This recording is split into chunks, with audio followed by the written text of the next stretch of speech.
Hi friends, প্রতিদিনের মতো আজকেরও চলে এলাম আরও একটি রেসিপি আপনাদের সঙ্গে শেয়ার করতে।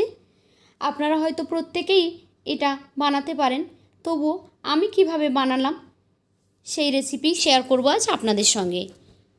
আজকের মূলত ভাপা পুলির রেসিপি শেয়ার করব আপনাদের সঙ্গে, তবে পুরটা একটু অন্যরকমভাবে বানিয়েছি, সেটাই দেখানোর চেষ্টা করব আপনাদের মাঝে। তাহলে চলুন রেসিপিটি একবার দেখে নিন কিভাবে আর কি দিয়ে আমি বানালাম এই ভাপা পুলি।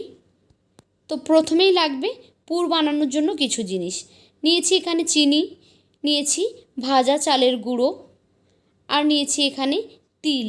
কালো তিলটাকে আমি এখানে গুঁড়ো করে নিয়েছি মিক্সিং জারে।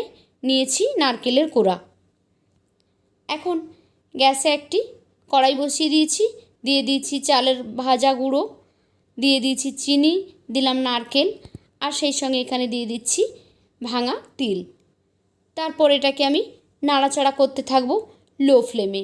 হাই হিটে দিলে তাড়াতাড়ি পুড়ে যেতে পারে, সেই জন্য লো ফ্লেমে রেখে কোনো রকম কোনো জল ব্যবহার না করে আস্তে আস্তে করে একটা পুর তৈরি করে নিতে হবে।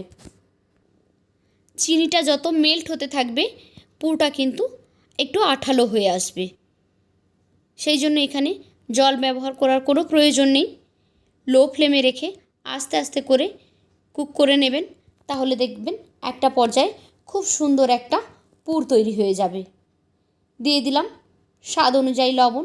মিষ্টি জিনিসে একটু লবণ দিলে তার টেস্টটা কিন্তু অনেকটাই বেড়ে যায়। যদি আপনারা কখনো দিয়ে না থাকেন তাহলে একবার দিয়ে দেখবেন, অনেক বেশি ভালো লাগবে খেতে। এই যে দেখুন, পুরটা আমার একেবারেই রেডি হয়ে গেছে। এখন আমি এটাকে একটা সাইডে সরিয়ে রেখে দিচ্ছি। তারপর এখানে একটা কড়াইতে জল নিয়ে নিলাম পরিমাণ মতো। জলটার মধ্যে দিয়ে দিচ্ছি লবণ দিয়ে এই জলটাকে একটু ফুটিয়ে নেব।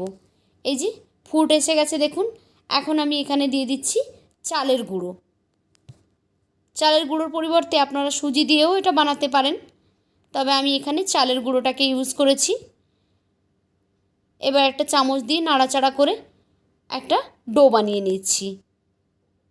এই গরম অবস্থায় এটাকে আমি ঢেকে 5 মিনিটের জন্য রেখে দেব, গ্যাসটা বন্ধ করে। তো ফিরে আসছি 5 মিনিট পরে। 5 মিনিট পরে ফিরে আমি ওই ডোটাকে হাত দিয়ে এভাবে ময়ান দিয়ে নিচ্ছি ভালোভাবে।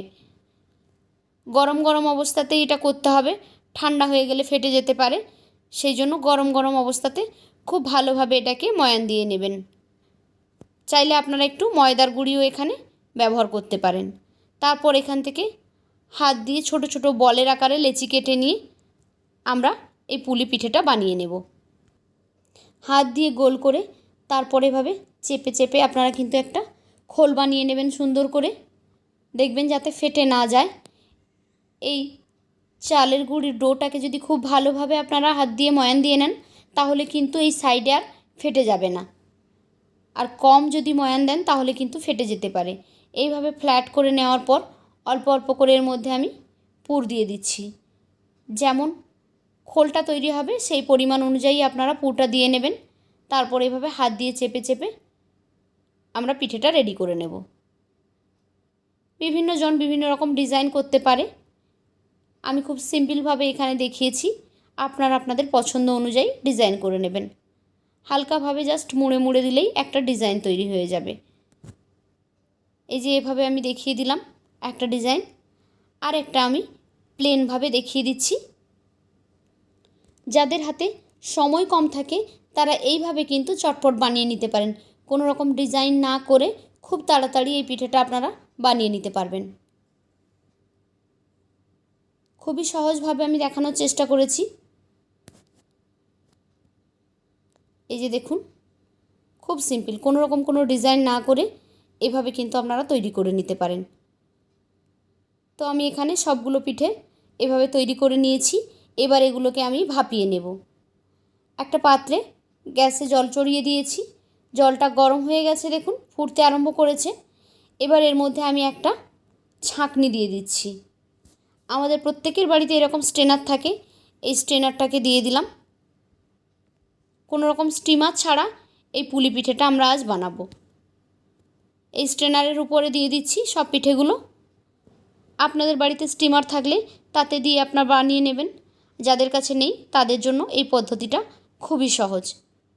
সব পিঠেগুলো দেওয়ার পর এভাবে একটা লিড দিয়ে ঢেকে দেবেন, তাহলে ভাপটা আর বাইরে বেরোতে পারবে না।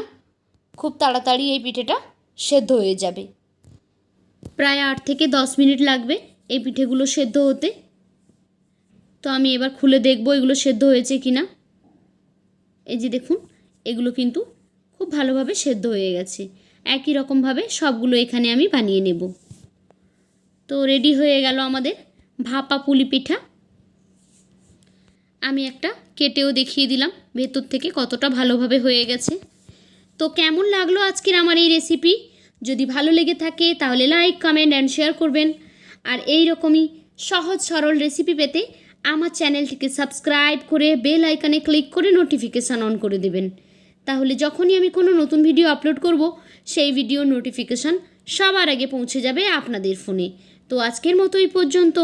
ফিরে আসবো আগামীকাল নতুন আরও একটি ভিডিও নিয়ে। ততক্ষণ সবাই ভালো থাকুন। টাটা।